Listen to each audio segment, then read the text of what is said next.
Puasa selalu ada hikmah. Alhamdulillah kita udah banyak banget pelajaran nih dari Ibu Vika. Tapi kita bakal lanjut ngobrol lagi ya. Oh maaf nih aku potong. Oh iya, tadi kan kenapa? Koko tanya-tanya terus sama kita ya kan. Gantian berarti.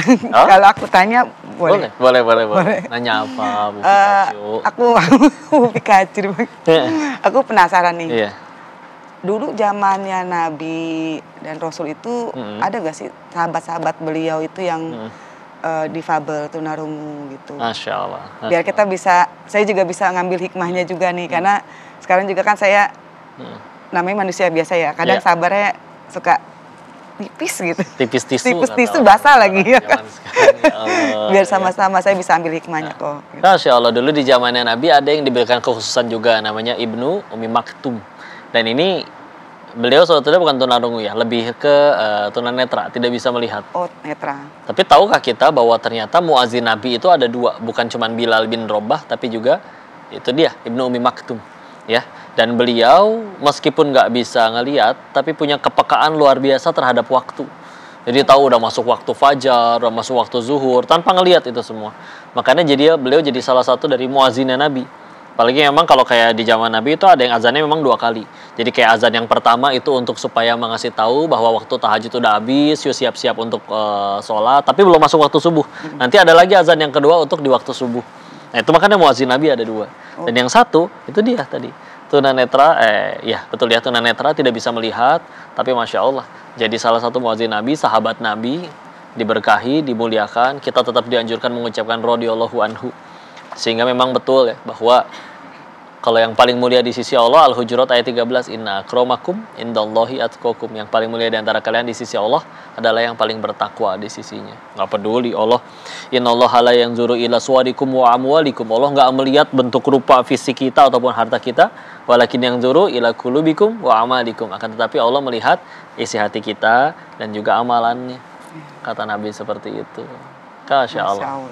Gantian ya. Kalau pengen minta Bu Pikachu, Mbak Winda juga untuk supaya tuh berpesan kepada semua yang nonton, ada nasihat apa enggak terkait apapun boleh supaya tambah semangat jalanin hidup. Pesannya apa ya, bingung. Pesannya untuk teman-teman tunarungu atau masyarakat.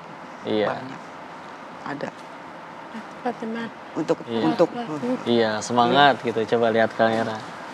Kamera. Nanti diterjemahin. Untuk teman-teman tunarungu. Kan teman-teman udah nggak bisa dengar, nggak bisa gimana? Bisa SMS. Ya, kalau teman-teman nggak bisa dengar, katanya sebenarnya bisa chat, katanya jangan telepon.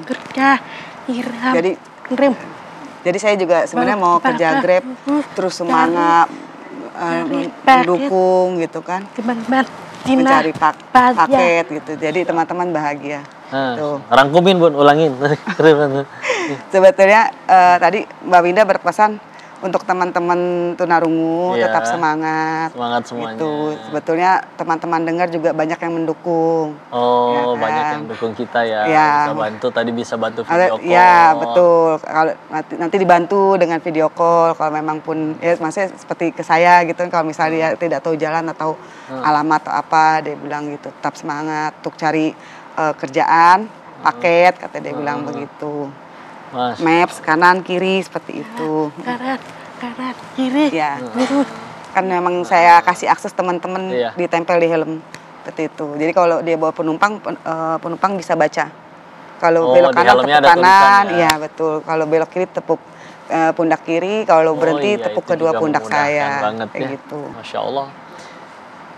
Allah takdirin kita menciptakan laqad khalaqnal insana fi ahsani taqwim. Allah menciptakan manusia itu dengan sebaik-baiknya. Jadi nggak ada yang namanya izin mohon maaf ya, di luar sana ada yang menyebutnya ada kecacatan, ada kekurangan, enggak. Kita sebutnya keistimewaan, kekhususan. Tetap bisa mulia. Tetap ciptaan Allah. Mereka juga nggak milih kayak gitu. Tapi mereka dan kita semua bisa pilih mau meninggal dalam keadaan seperti apa.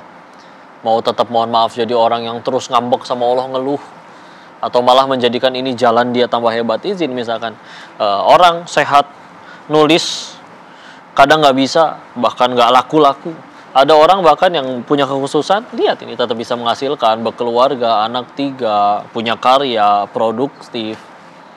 Gak nyerah dengan keadaan. Dan ketika akhirnya sanggup menaklukkan itu semua, tambah tinggi derajatnya, tambah mulia di sisi Allah. Gak cuma itu, Allah bahkan muliakan di depan manusia. Berapa banyak orang pengen masuk TV gini sampai ngehalalin segala cara. Nih, datang ke sini, diundang. Masya Allah. Dan ini jadi motivasi kita untuk bisa terus jadi manfaat hidupnya. Gak cuman ngambek aja terus ngalah-nyalahin diri ke Allah. Ya. Mudah-mudahan kita bisa ngaji bareng lagi, ngambil hikmah banyak lagi di acara Sah. Selalu ada hikmah untuk itu. Saksikan terus ya di pekan-pekan selanjutnya. Selalu di acara Sah. Selalu ada hikmah. Makasih banyak Vika, Mbak Winda. Makasih. Sama-sama.